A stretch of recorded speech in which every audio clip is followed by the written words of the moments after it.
اما بعد،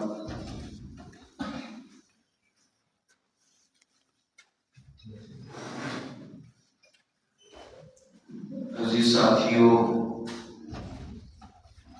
نبی صلی اللہ علیہ وسلم نے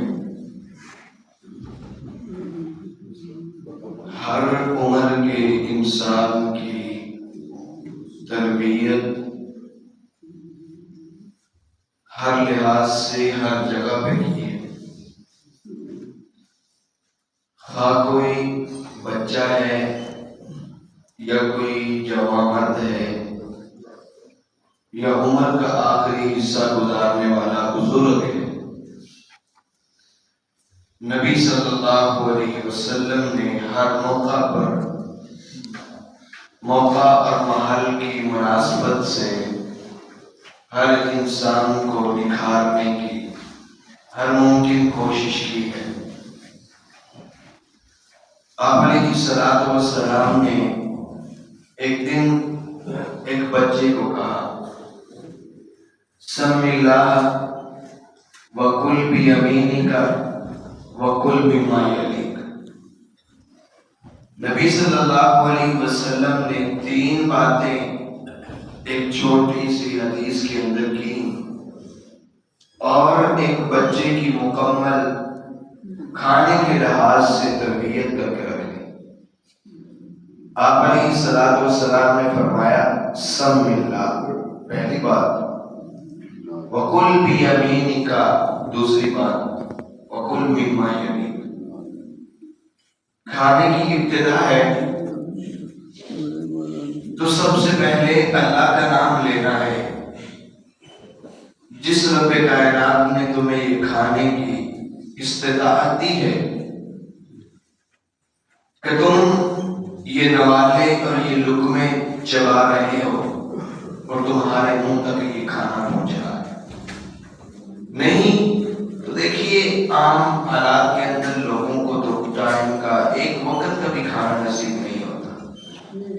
کھانے کی ابتدا کے اندر بسم اللہ کا کہا رسول اللہ صلی اللہ علیہ وسلم نے، اور دیکھیے اگر انسان اللہ کا نام لے کر کھانا نہ کھائے تو شیطان ساتھ شریک ہوتا ہے۔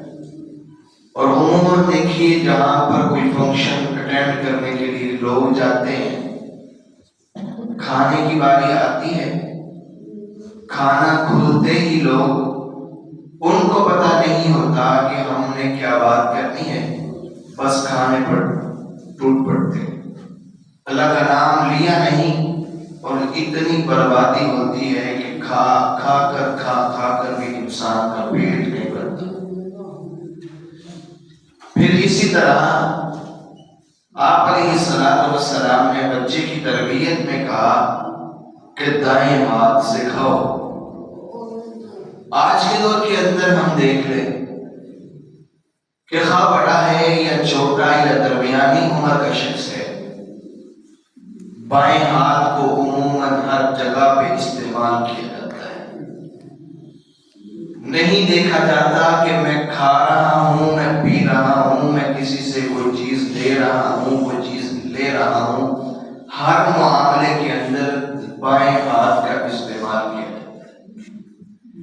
لیکن موقع محل کی مناسبت سے رسول اللہ صلی اللہ علیہ وسلم نے اس بچے کی تربیت کی کہ اپنے دائیں ہاتھ سے کھاؤ۔ اس سے بڑی بات آخر پر پیغمبر صلی اللہ علیہ وسلم نے کیا فرمایا، وہ کھا جو تیرے سامنے۔ آج ہم ایک دسترخوان پر بیٹھتے ہیں، اسی طرح ہم کھانے والی مجلس میں بیٹھتے ہیں، کسی حال کے اندر جاتے ہیں، ہماری کوشش کیا ہوتی ہے؟ پہلے کوشش یہ ہوتی ہے کہ جو کسی کے آگے بڑھا ہے وہ بھی میرے پاس آ جائے، پھر جو میرے پاس آیا ہے اس میں سے بھی جو اچھا ہے وہ سب سے پہلے میں کھاؤں۔ پھر سب میں بیٹھا انسان نہیں دیکھتا کہ میں کس کے آگے سے یہ سب کچھ اٹھا رہا ہوں، کس کا حق تھا، کیسے کھا رہا ہوں۔ لڑ جھگڑ کے بھیڑ کے اندر اتھم بتھا ہو کے انسان اپنا حق چھوڑ کے لوگوں کا کھاتا رہتا ہے۔ یہ دیکھیں یہ تربیت ہے، یہ نہیں کہ یہ چھوٹ مزاق ہے چلو جی کرتے جاؤ جائے ٹھیک ہے یار 11 بجے یہ چلتا ہے فلانی جگہ پہ چلتا ہے نا. اپنی ایک تربیت کریں، خود کریں کہ میں آیا جو کر رہا ہوں پہلے تو قرآن و سنت اس کی اجازت دیتی ہے کہ نہیں دیتی. دوسرا اخلاقاً اور کردار میں گری ہوئی بات ہے کہ سب لوگ 15-20 لوگ بیٹھے ہیں، انسان ادھر سے ادھر سے جا کے پڑھ لے پلیٹ نہیں، انسان کی عزت آتی ہے. لوگ کہتے ہیں یار کتنا بھوکا انسان ہے، وہ اپنے کے پیا وہ کھایا نہیں ہے، ساڑھا جو کے رہ گئے. اور اسی حدیث کو لے کر میں ایک چھوٹی سی بات عرض کرنا چاہتا ہوں کہ لوگ بعض دفعہ احادیث کو سامنے رکھ کے مذاق بناتے ہیں. دیکھا نہیں عموماً معاشرے کے اندر جنت جنیرہ ہم ایک کہنجوا حدیثی، دوسرا کہتا ہے دوسری کہنجوا حدیثی. وہ یہ مذاق بنانے کے لیے احادیث ہی رہ گئی تھی، بس صرف ان احادیث کو مذاق بنانے کے لیے اپنے آپ کو وائرل کرنے کے لیے بس قرآن سنت کو ہی چنا تھا. رب کی جنت ہی باقی بچی تھی، دنیا کا کوئی مذاق باقی نہیں بچا. اسی طرح کھانے کے اندر کلوا واشربوا ولا تسرفوا، انسان کے پاس کھانا ہے نا، ابتداء بسم اللہ پڑھ لے، دائیں ہاتھ سے کھا لے، اپنے ہاتھ سے کھا لے، لیکن پیٹ اپنا ہے، کوئی کرائے پر لیا ہوا نہیں. پیٹ کا مالک خود ہے. جب انسان کے سامنے کھانا ہو بندہ کہتا بس میں اور ماتے روٹی ہوئے تھے اور کوئی شے نہ ہوئی. بالکل ہنسلی تک کھانا پہنچا ہوا ہوتا ہے، پھر بھی کہتا ہے کوئی مجنون تھے پکی میرے جڑی کو چھوٹا دیتا ہے وہ چلے جی. کلوا واشربوا ولا تسرفوا، قرآن حکمت سے بڑا پڑا، کھاؤ بھی پیو بھی حد سے نہ بڑھو. دیکھیے ایک انسان نے کوئی چیز کھانے کی اپنے جسم کے اندر ڈالی، اپنی استطاعت اور وسعت کے مطابق جتنی پیٹ کو طلب تھی بھوک پوری کر لی، لیکن پھر کھائے جا رہا.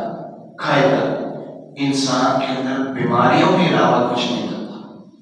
یہ سمجھے کہ میں جتنا زیادہ کھا رہا ہوں اور یہ چلا نہیں جا رہا، سانس آ نہیں رہا، بات ہو نہیں رہی، انسان کو فائدے کی بجائے نقصان پہنچے.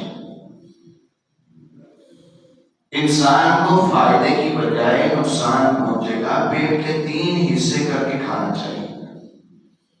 لوگ تو سانس لینے کے لیے بھی جگہ نہیں چھوڑتے. یہ چھوٹی چھوٹی باتیں ہم ان کو معمولی سمجھتے ہیں، جبکہ اپنے اوپر خود اٹیک کرتے ہیں، اپنے آپ کو نقصان خود پہنچاتے ہیں. دیکھیں پیٹ کو طلب ہے کہ 1 نوالا کھانا ہے، انسان اس کی جگہ پہ 10 نوالے کھا رہے، بیماری ہونا اور کیا ہونا ہے، پیٹ خراب، طبیعت خراب، اپنی ہر چیز سے انسان ہاتھ دھو بیٹھتا ہے. اللہ سے دعا ہے کہ اللہ ہمیں قرآن و سنت کو سمجھنے اور اس پر عمل کرنے کی توفیق عطا فرمائے. وآخر دعوانا